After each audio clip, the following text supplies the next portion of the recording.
Hi, my name is Kelly Kearney with Story Constellation Magazine, and with me today, taking the time out of his busy Tribeca schedule, is to talk about his film Catharsis, actor, dancer, all of the above, Harrison Ball. Thank you so much for talking with me today. Your Of short course, was thank you so much for fantastic. having me. Oh, you liked it?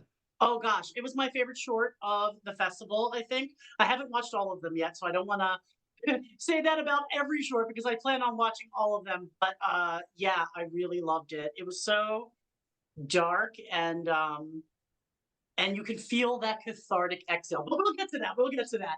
The film is largely based on Soviet American upbringing of Brian Logvinsky and his deep dive into an immigrant experience.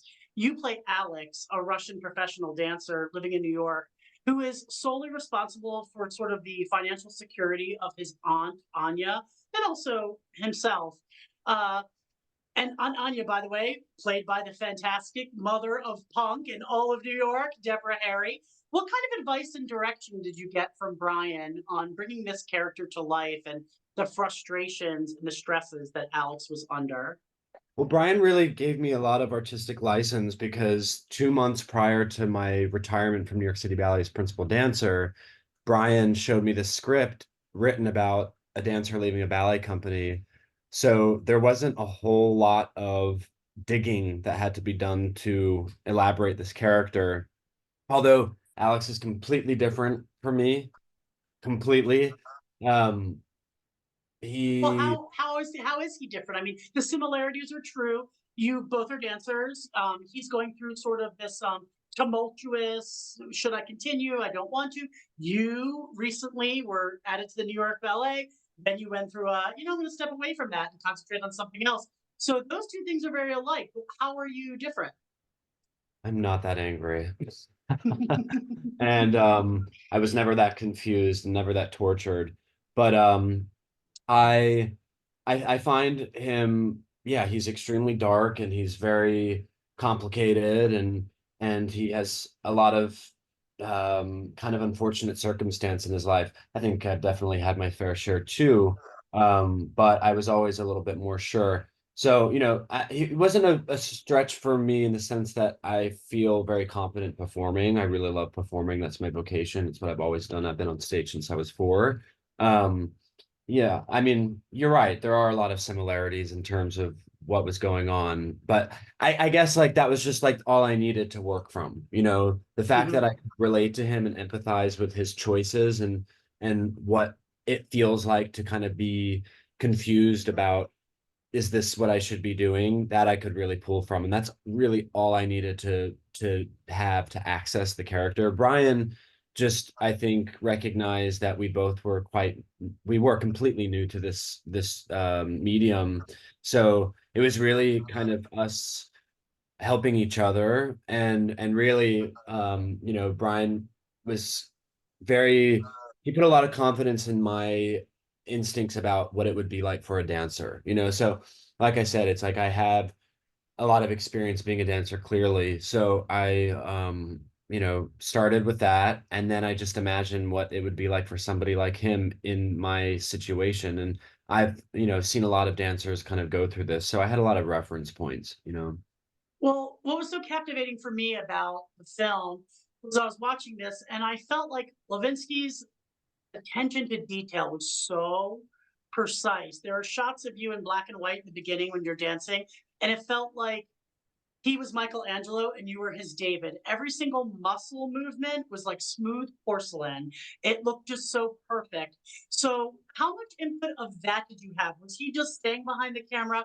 You were kind of dancing around in that opening scene. Was it choreographed? How did that happen? Because, like I He'll love said, that you the camera said followed you. He'll love that you reference Michelangelo, because that was always his intention for that opening scene, to really kind of be religious and kind of Renaissance like, and he really wanted it to look like paintings kind of Yeah. moving in slow motion. That was the last shot of the first day, and it was probably 1, 2 in the morning. The 100 extras arrived all within a few minutes, and we were really pressed for time, so we only really had 15 minutes to do that scene. And I think we did me walking in twice and maybe the punching a few times. And but that was it. And I studied very intensely hardcore punk scenes, and Hmm. I really went back into the archives and just watched, which was very hard for me to do. I watched these concerts and these mosh pits, and really got the vocabulary of punk, and really tried to there's all these moves that they've created. So I learned them, which, coming from my background, was quite easy in the sense that I pick things up really quickly and I know how to embody something. That's a great strength that I think I have. And I just used that. And I prepared and I prepared and I prepared that physicality, and I just got in there, got in the space. I used the tension of the extras feeling uncomfortable, just in reality of having so little time. There was so much pressure. All Hmm. these things really lent to the circumstances of the script, So I just leaned in, the camera followed me, and Brian was just there trusting me. It was great. And he One of just my left the favorite scenes choreo. to shoot. Excuse me, what were you saying? One of my favorite scenes to shoot, and there was no choreography. It was just the studying of the movement, knowing what they look like, knowing what they move like, and knowing where Alex was coming from right before that moment. And I just went and did it. Yeah, well, you mentioned Punk, obviously, and you were co-starring with Deborah Harry. Fans might know her from Blondie. If you don't know who Deborah Harry is, hit that YouTube up for those Punk videos. There's a scene where you two get physical. What was it like filming that with her? Because I feel like she's the kind of talent that would be game for that. And did you kind of pick her brain a little bit about her punk background?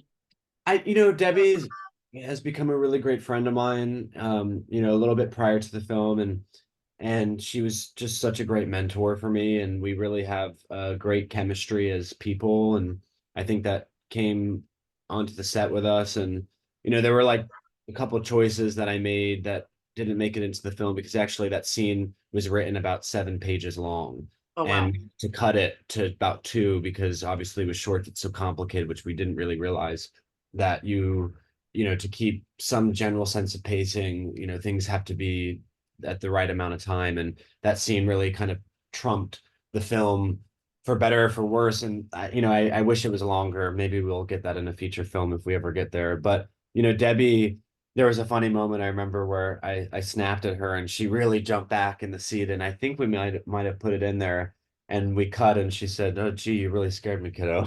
And the moment where I had to grab her, that Yeah. was a weird choice, and I think it worked. And I think it was pretty real. I mean, I think she was scared, but yeah, she's game, and she's, I mean, she's such a pro. She's a performer, and she Yeah. kind of lent that to me too. And she really put that in my head, that she said I needed to really trust that I had been on stage 25 years, and that, I knew what to do. And she just went with it. She was brilliant. She was incredible. And I'll carry that with me for the rest of my life. She gave me so much wisdom.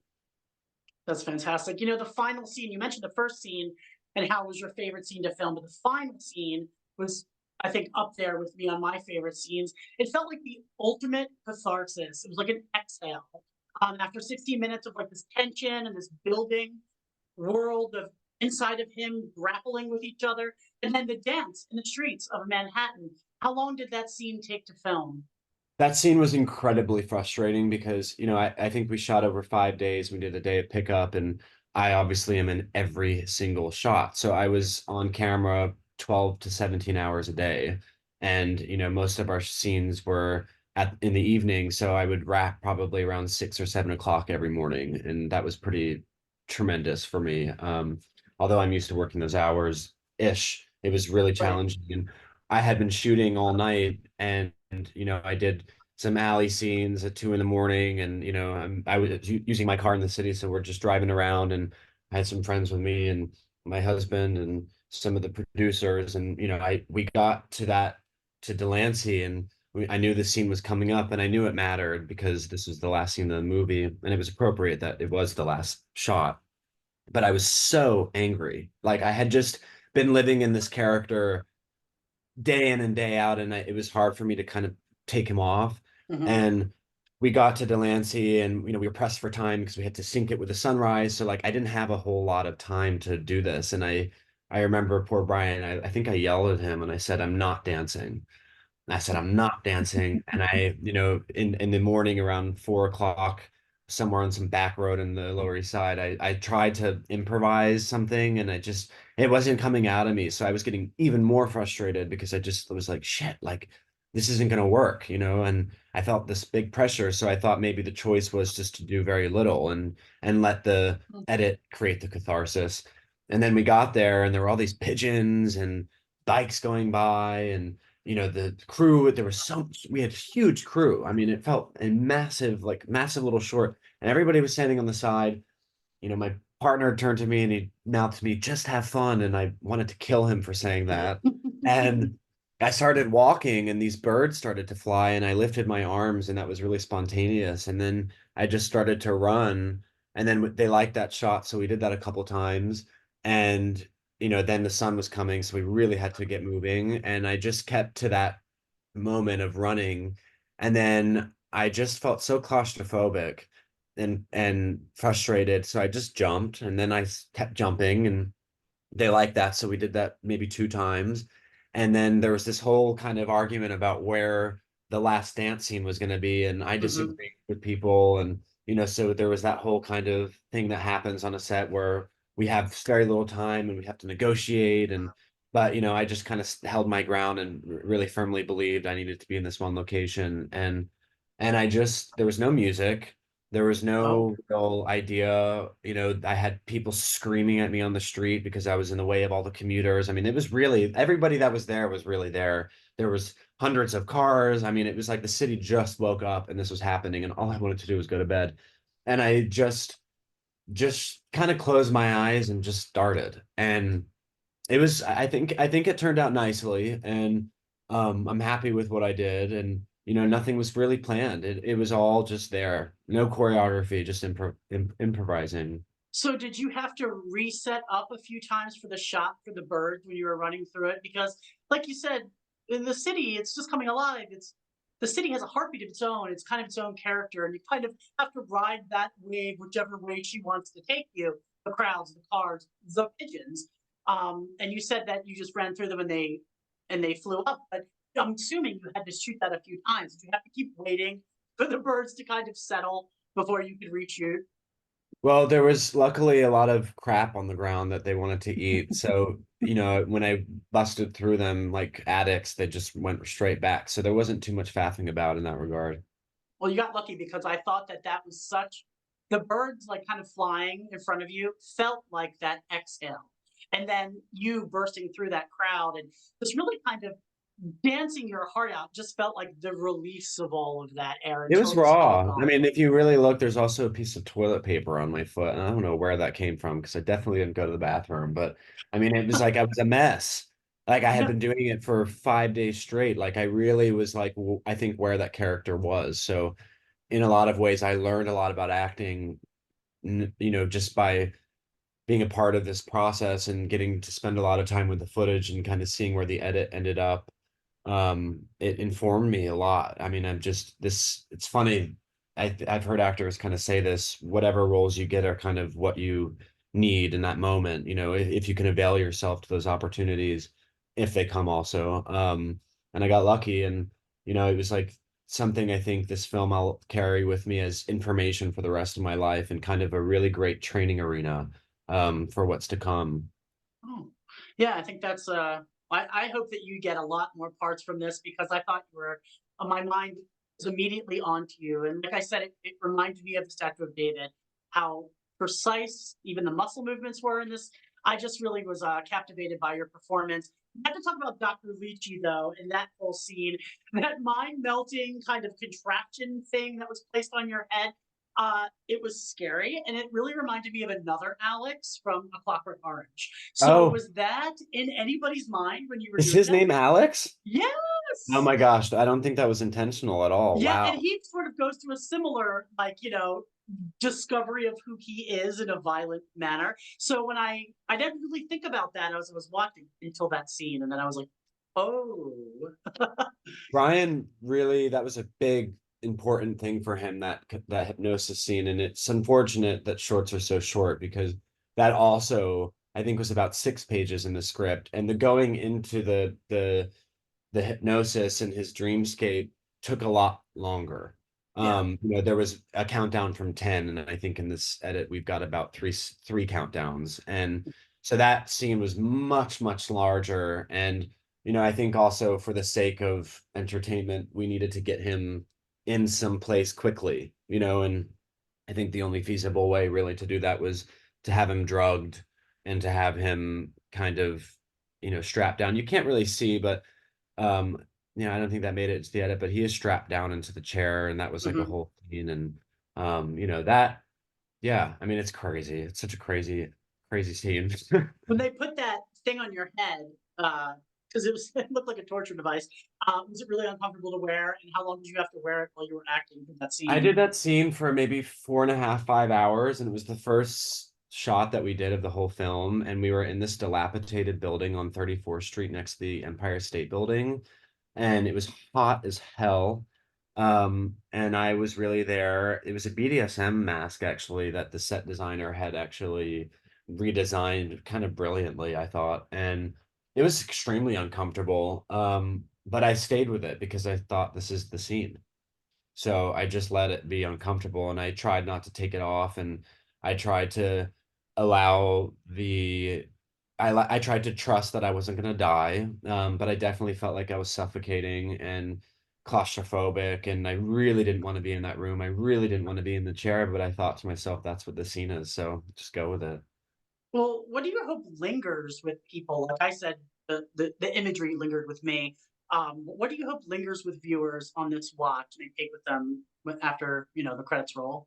Well, I hope what lingers with them is they want to see more, because I think obviously it would be just so cool to see this fleshed out like a male black swan, something that audiences have never really seen before. And I think getting the opportunity to really like delve into the characters and some subplots and this world, and get more into Debbie's world and Alex's world and the doctor's world and even the assistant twins world, like Yeah. get really into that. But I just kind of, I think the film is more on the experimental side, and I think that I hope viewers just get entertained. And I think, especially in a big theater, there was so much thought to the sound design, which really gets lost in translation on a computer or a phone, like most films. But I do think it's a huge part of it, and I think that it's really almost itself can act as a hypnosis, so like if the audience is there in a theater, I really just hope they take away this experience, whatever it is, good, Yeah. bad, dark, relatable, anything. I just something, I always feel like that's the point of performing. You just got to get into one person, and that's all that matters. Well, what would you like to say to your fans? Because you do have fans, dancing fans, and now you're going to have, I think, acting fans. Because I'm assuming you're doing more projects now after this, and we'll see you in more things. What would you like to say to them? Stay tuned, buckle up. I think it's going to be, I hope it's interesting. I want to keep exploring these less favorable men, these characters. I want to give a little bit more voice to these characters, and I just think, yeah, just stay tuned. Let's see what happens. I'm here for it.